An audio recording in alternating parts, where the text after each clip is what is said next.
thank you all for listening to the various stories the other mothers have shared.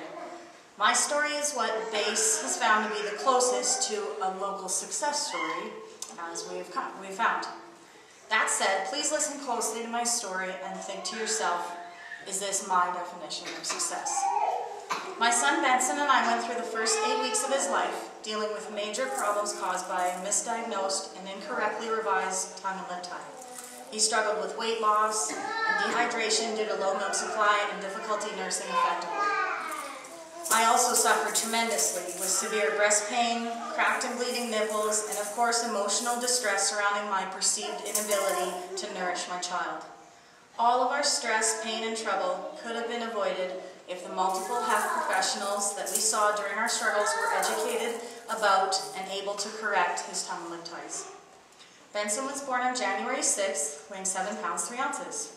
One of the things I did to prepare for this speech is I read through old text messages to see if there was any early clues that I may have missed. I found a text that I'd shared with my mother the day after he was born.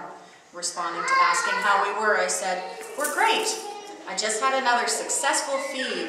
My nipple came out looking like a pancake. He has a strong suck." Now knowing the telltale signs of a baby having a tongue tie, this should have been diagnosed then and there, day 2, based on my description. Of course it wasn't. After Benson was born, it took a long time for my milk to come in due to weak stimulation from my tongue-tied son's suckling. This caused him to have uric crystals in his urine up until 5 days after birth.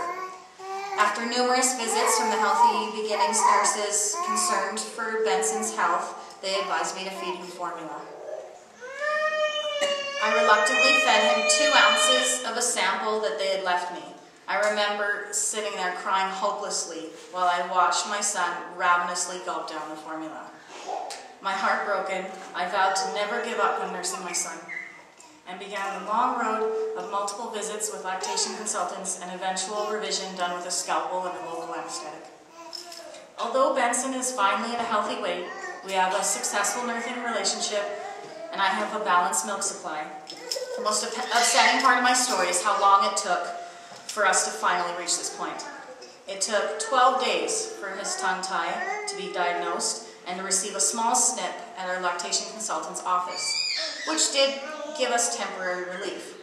We then endured another month and a half of pain, bleeding, tears, perceived thrush, and misdiagnoses.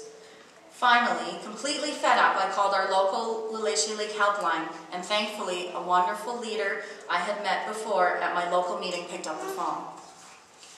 After talking to her, she said she had a hunch that we were still suffering from tongue tie and a possible lip tie, and she asked if we could come over to her house so she could look inside Ben's mouth.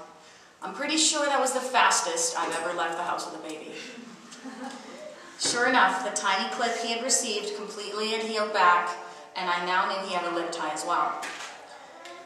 I then forced myself back into the lactation consultant's office and demanded a deeper snip. We were given another snip in her office, but more importantly, we were given a referral to a local plastic surgeon for a full revision of both ties. Now for us, the moral of the story is that we should not have had to endure 2 months of all these issues resulting from Benson's ties. Not only that, but you don't even want me to get into the horror of that day I allowed my son to be cut with a knife in his mouth with almost no relief for pain. We also weren't given any aftercare instructions that we now know are key to the revision staying effective. The worst part of all of this is Ben has now started eating solids, and as you've heard in the other stories, has been spitting it out, not really swallowing anything, has cut his first tooth, and nursing has now become a little bit painful again. I am very worried that we'll need further revision, and at his age, I will not allow the procedure to be done by a scalpel again. Edmonton needs a local laser solution, and hopefully covered by Alberta Healthcare. Please support our cause and help us and our future families.